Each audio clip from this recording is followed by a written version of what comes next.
Hello everybody and welcome to a brand new YouTube channel, Greentech EV and Solar. Today we've been installing a 5 kilowatt Sigenergy inverter with two 8 kilowatt hour batteries, and now we're going to take you back to the beginning of the day where we've been installing all of the kit. So we're going to start unboxing the two 8 kilowatt batteries here, show you what's inside, how we lay everything out so it's easier just to carry it around and stack it up. So inside the box here, when you open it up, these two plates here are for screwing the batteries on the side to the next battery. You'll get an L and an R, obviously for left and right. So we'll put these aside. These are the cover plates, the decorative plates for the side. There is a bit of a difference in these plates, so you'll notice that one of these plates has a cable in the side, and this is for the LED lights. I'll go through a bit of this later to show how you put these together, but they're really simple. They just click in, and then you have just a blank one here. Exactly the same, really, without the cable. One will go on the left of the stack, one will go on the right, but we'll show you later how we put these on. Really simple, literally just line them up and click them in, just like the rest of the system. Really user friendly. A little bit about these batteries. You can have up to 48 kilowatt hours on this stack. So these batteries that we got here are 8 kilowatt. You can have 6 of these batteries up in this stack, so you can just keep stacking them and stacking them until you get to 48 kilowatt hours. So real nice stack, a lot of power, a lot of bang for the buck. So the weight of these batteries, probably about 50-60 kilo. You do get these handles with them. It's important, you'll get like an out, which here, they must be on the outer side of the battery. So if you put them that way, there's a chance that they could fall off.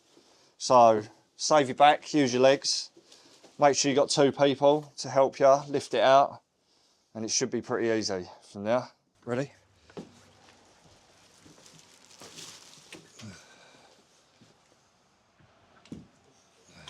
So this is the ground mounting plate. Pretty self-explanatory really. Has a little bubble in the corner to help level it out. You do get these little level plates here, but it's probably easier to use some square washers, which most electricians keep on the van anyway, because these are a little bit small to pack out. But you do get 2 different versions with the Sigenergy stack, so you can get a wall mounted plate and a ground mounted plate. It's important to have the ground mounted plate a certain way around. If you've always got this square box where like most of the terminations and the modules and that fit in, this is always at the front right. So yeah, if you've got a bit of uneven ground, pack it out. These square washers, once the bubble's in the middle, this one's got to be packed up a little tiny bit, and then about 50 mil off the wall. Sigenergy recommend about 35 mil, but we're not doing this today, but if you run a bit of trunking down, you want to try and stop it behind where the terminations are for the inverter. But we usually go about 50 mil off the wall, and it's a good clearance for that then.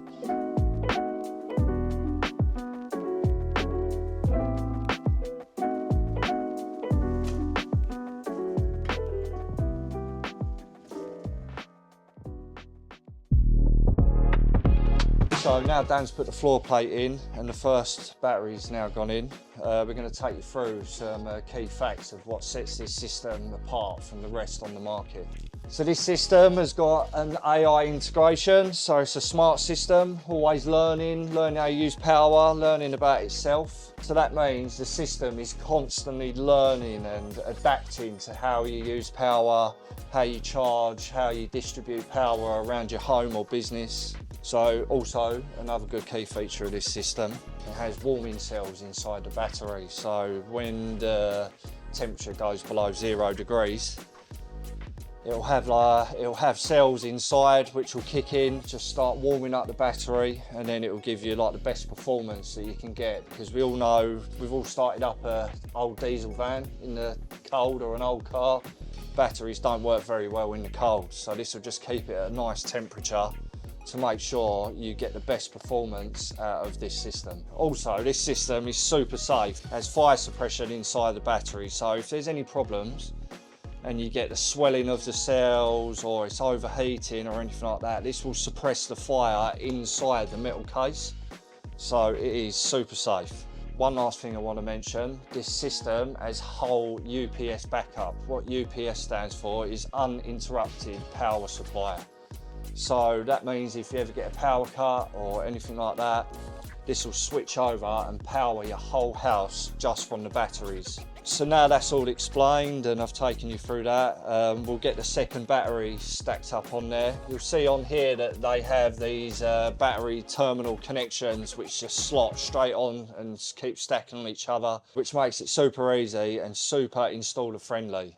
This is why we love this system. So just unboxing the inverter now. Just like the batteries, they just keep stacking and obviously the last point on top will be the inverter. So we'll have a look at that and then we'll have a look at all the terminations in the side and how many cables and what you need to get to it to power up and for it to talk to the gateway. Very minimal cabling to this, really simple. So we'll unbox it and then we'll go and put it on top and then we'll show you. So before you get all the side plates on which clamp all these together here, you want to mark out these plates here, because if you don't do that then and it's all fixed, you'll have to take it back off anyway.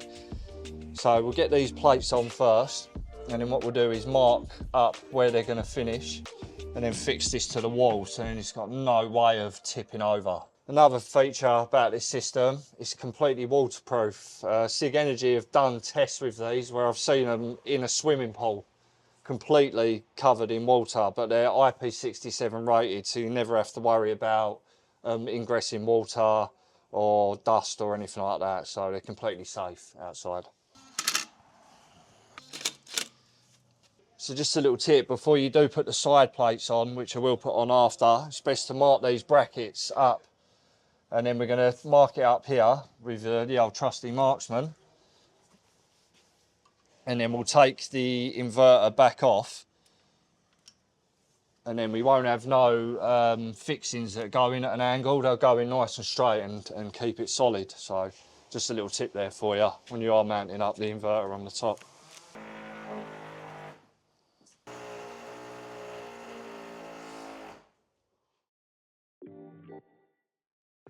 So we're going to start unpacking the gateway now, which allows the house to have a whole uninterrupted power supply, UPS.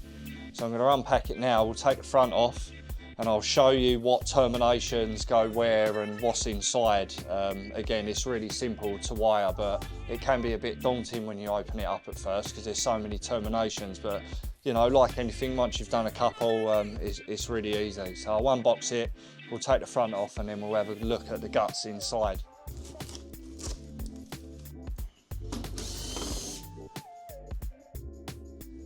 So we're going to have a little chat about the gateway now. What's inside it, how to wire it, where the best location is for it. The location that you want for it is as close to the main head and the main distribution board as possible. Just keeps all the cabling short and makes your life a lot easier the closer it can go. Really, these want to go inside. They haven't got the same IP rating as the batteries in the inverter outside. They can go outside, but you will need to buy a protective hood that goes on them just to keep the rain off the top, but we always try and keep them inside. So I'll talk to you a little bit about what's inside here. You'll have a termination in here that says FE1, which is a Cat 6 that you can use, and that's the communications from the gateway to the inverter. Doesn't matter what one you use, you get two terminations in here. You can use FE1 or FE2, just a standard Cat 6, straight from the gateway, straight to the inverter. Here you have QF1, which is the grid termination. So this will go straight to the grid. So straight out of your main isolator, which is coming from your smart meter, or straight into the smart meter. QF2, which is the smart port.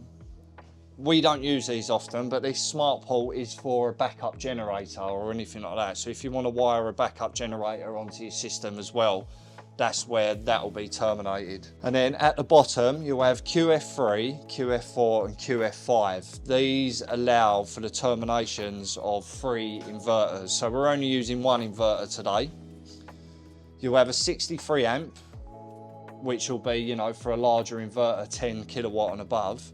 And then you have the QF4 and QF5, which are for the smaller inverters. Today we'll be using the QF4 with a C40 breaker because this is a 5 kilowatt inverter.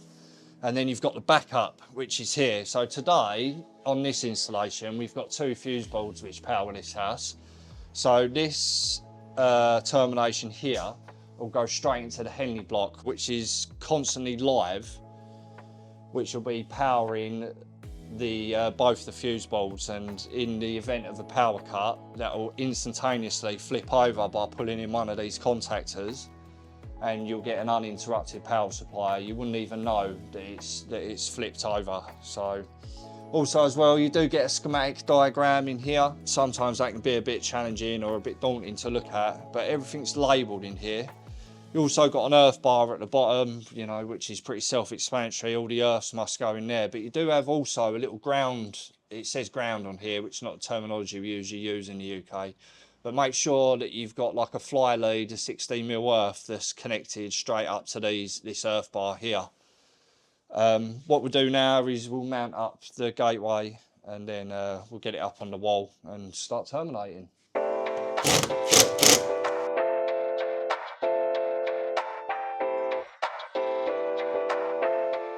Right, so we're halfway through the gateway now. We're just going to terminate in the RJ45. I'll just show you a couple of little tricks that make it a little tiny bit easier for you.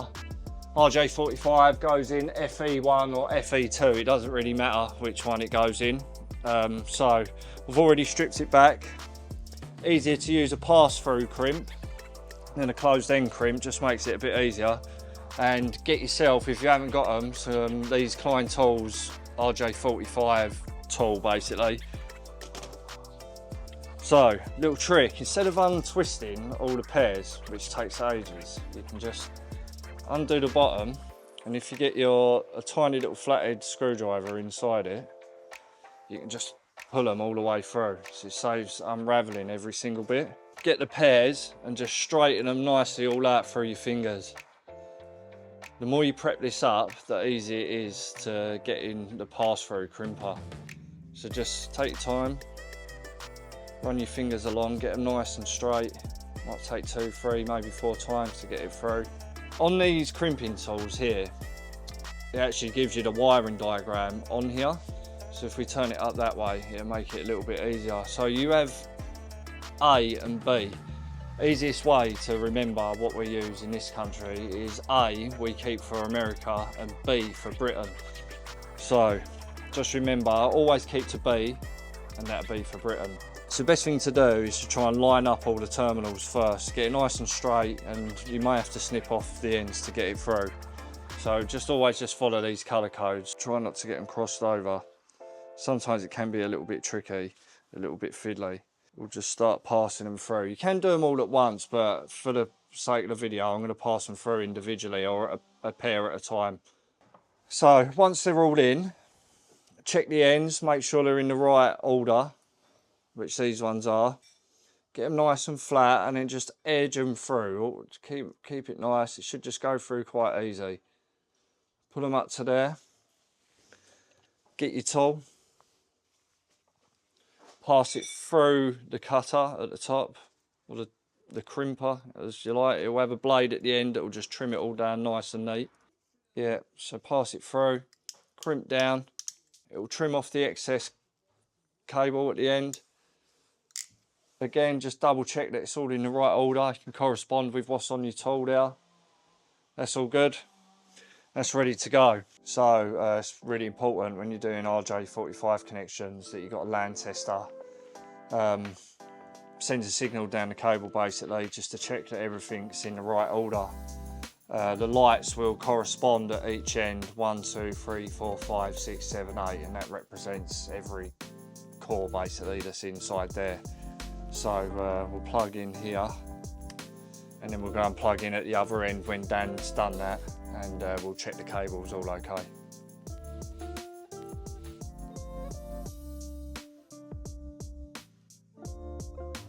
Once that corresponds and goes through, yeah, so we know that's fine. So we got 8 cores. 5, 6, 7, 8. So we know that both ends are fine. So once your RJ45 is all complete and reading correctly, it will just plug straight into FE1 or FE2. It doesn't matter which one it's in. So we'll use FE1 today. Lose the slack inside the board. That's it, simple as. A little while ago, a document has 63100 come out, and it strongly recommends that you don't locate batteries up in the loft for fire reasons, and also the weight of them. All to do with the fire brigade not wanting the batteries to drop through the floor or the ceiling in case of a fire. So best place to mount them now is outside, down an alleyway, just like this one is, but make sure they can be actually located outside. They've got the right IP rating.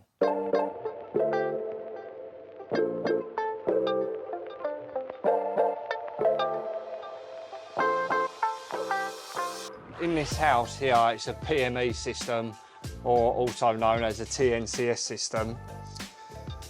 When the batteries are running on emergency UPS mode, you're going to lose the neutral and the earth that's coming out from the road from the power cut. So it's pivotal that you put in its own earth spike. So just as a normal earth spike, drive it straight into the ground and use a 16mm backup earth straight into the MET, which is inside. This will prevent anyone from getting electric shock in the house under fault conditions. It's really pivotal that you put this in for the backup UPS mode.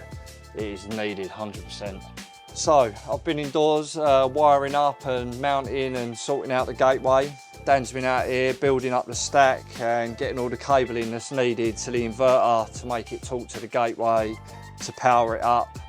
At the moment we haven't got the panels on the roof, but there will be a DC input going into here.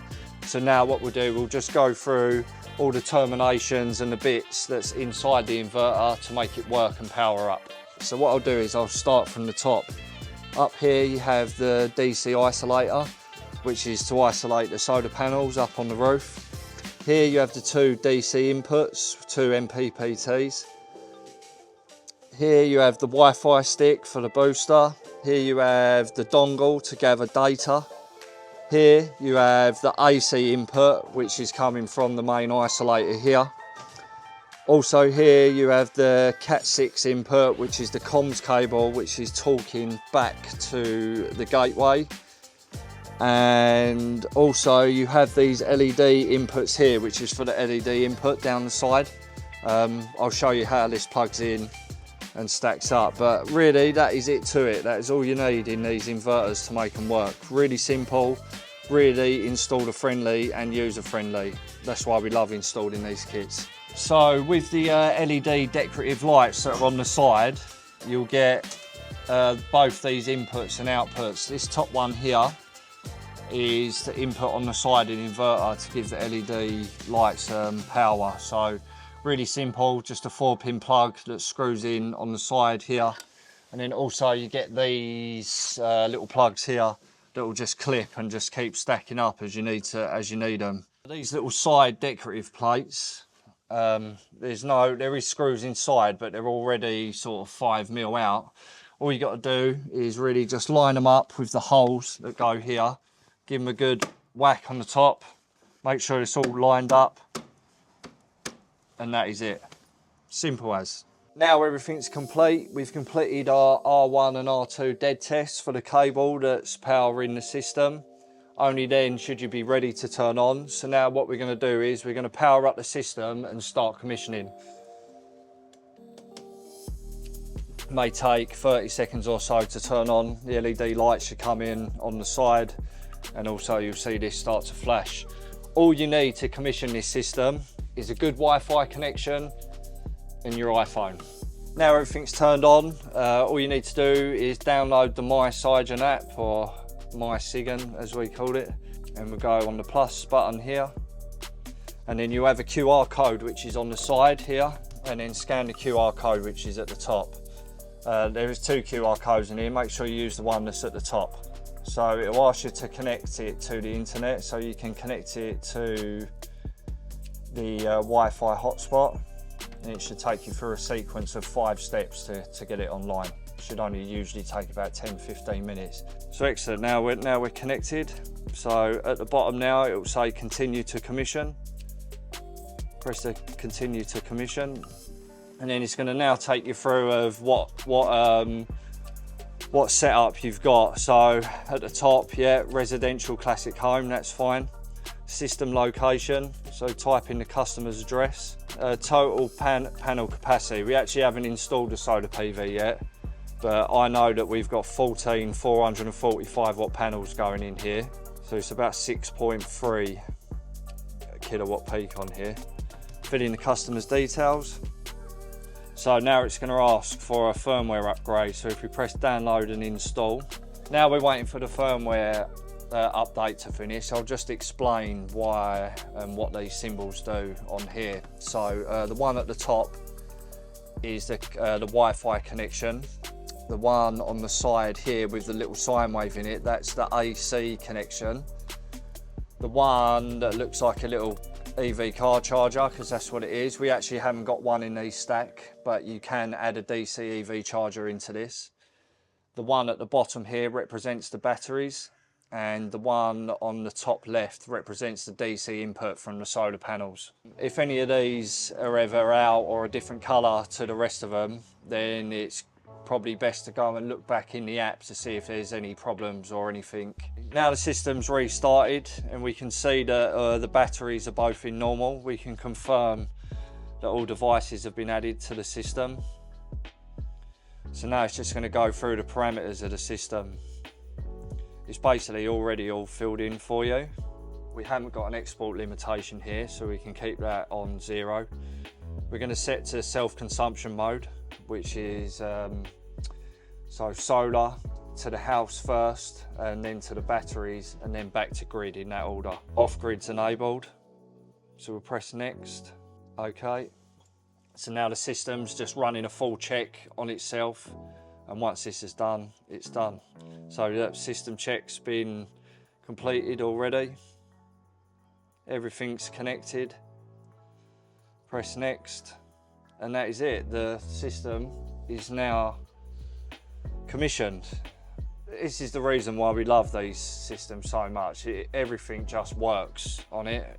If you know before and you're an installer, you know how much of a pain it can be to install.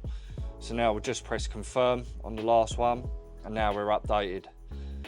It'll add now to your installer portal, and you can monitor everything from there. All up, done, ready to go. So this brings us to the end of our first vlog. I hope you've liked it, got some tips and tricks that help you with your own install, or whether you're just curious. If you're more interested in more content, please like and subscribe, and we'll see you on the next one.